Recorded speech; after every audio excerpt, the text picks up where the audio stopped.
রাষ্ট্র তৈরি হয় হচ্ছে শত্রু সাপেক্ষে, এবং জিনিসটা খুব পরিষ্কার। পৃথিবীতে যদিও বন্ধু সাপেক্ষে কোনো রাষ্ট্র হয় নাই, কিন্তু আমাকে বন্ধু রাষ্ট্রের পিল গত ৬-৭ দশক ধরে খাওয়ানো হয়েছে। অতএব জাতীয় নিরাপত্তার প্রশ্ন রিজলভ করতে হবে রাষ্ট্রের শত্রু সাপেক্ষে। বাংলাদেশ রাষ্ট্রে শহীদ প্রেসিডেন্ট জিয়াউর রহমান ছাড়া স্যাডলি গত ৫.৫ দশকে এই কোয়েশ্চেনটা কেউ রেইজও করেন নাই, ডিলও করেন নাই। আমাদের রাজনৈতিক দল নেতারা ইনায়ে বিনায়ে এত কিছু বলে, কিন্তু ইন্ডিয়া কোয়েশ্চেনটা তারা ডিল করে না, তারা কথা বলে না, অ্যাজ ইফ আমরা একটা কোয়াসি কলোনি মধ্যে এখনো বাস করছি। ব্রিটিশরা সাফিসিয়েন্টলি আমাদেরকে ফ্রি করে দিয়ে যায় নাই। অতএব বাংলাদেশ রাষ্ট্রের sovereignty, national security question resolve করতে হবে on the question of India.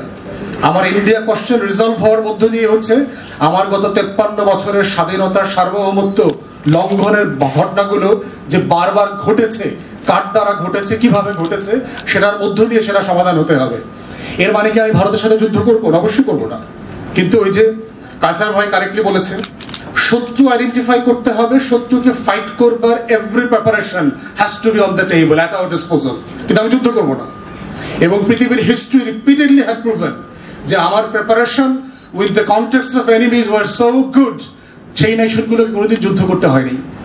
America তো নর্থ কোরিয়াকে অ্যাটাক করে না, কেন? সাহস পায় না। খালি খায়া দিব, বাইরা দিব, মুখ দিয়া কয়, পাশ দিয়া কয়, ওইখানে ঢিলা মারে, ওইখানে উকি মারে, কিন্তু যুদ্ধ কিন্তু করে না নর্থ কোরিয়াকে। ইরানকে মেরে দিচ্ছে কেন? কারণ জানে যে ইরান এখনো নিউক্লিয়ার বোম তৈরি করতে পারে নাই। তো এই প্রশ্ন হচ্ছে আমার ভারত কোয়েশ্চেন রিজলভ করতে হবে পলিটিক্যালি উইথ কনসেনসাস। যেভাবে আজকে ঐক্যবদ্ধ কমিশনে আমরা অসংখ্য বিষয়ে জাতীয় ইস্যুতে একমত হচ্ছি এবং কন্টিনিউয়াসলি আলাপ করছি, এই আলাপটাই হচ্ছে আমার নিরাপত্তার একমাত্র অপশন। এর বাইরে আর কোনো আলোচনা নাই।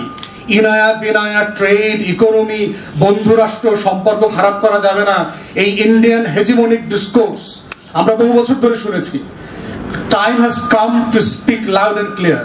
আমার শত্রু কারা, কিভাবে ডিল করব, এই বিষয়ে আমাদের ঐক্যমত হইতে হবে। শত্রু সাপেক্ষে যখন আমার কনভারসেশন ক্লিয়ার হয়ে যাবে, তখন only then the institutions of the state, every each of them would come together to make a decision. আমার আজকে পুলিশ কেন বিরোধী দলকে, বিএনপিকে কেন শত্রু মনে করে? আমার র্যাব কেন জামাতকে শত্রু মনে করে? আমার আর্ম ফোর্সেস, ডিজিএফআই, এনএসআই কেন হেফাজতকে শত্রু মনে করে? ওয়াই? কারণ আমার ইনস্টিটিউশনের কাছে এটা পরিষ্কার না যে এই রাষ্ট্রের প্রতিদ্বন্দ্বী কারা আর শত্রু কারা। রাজনৈতিক প্রতিদ্বন্দ্বীদেরকে শত্রু কেন বানিয়েছে? কারণ আমার রাষ্ট্র, আমার সাকসেসিভ গভর্নমেন্টস, আমার পলিটিক্যাল লিডারশিপ, আমার ইনস্টিটিউশনের ভিতরে ইনবিল ফিলসফি তৈরি করতে পারে নাই যে এই রাষ্ট্রের শত্রু কারা, এই রাষ্ট্রের সেবক কারা, এই রাষ্ট্রের বন্ধু কারা, কার দিকে বন্ধু ত্যাগ করা যাবে আর কার দিকে করা যাবে না।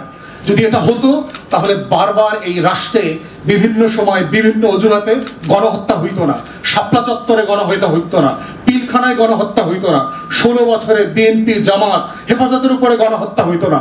এবং কিভাবে কোন ভাষায় গণহত্যা করেছে, as if we are aliens in the same sovereign nation that our forefathers had fought for. এই দেশের ভিতরে এটা হয়েছে। এটা শুধুমাত্র সম্ভব হয়েছে কেন?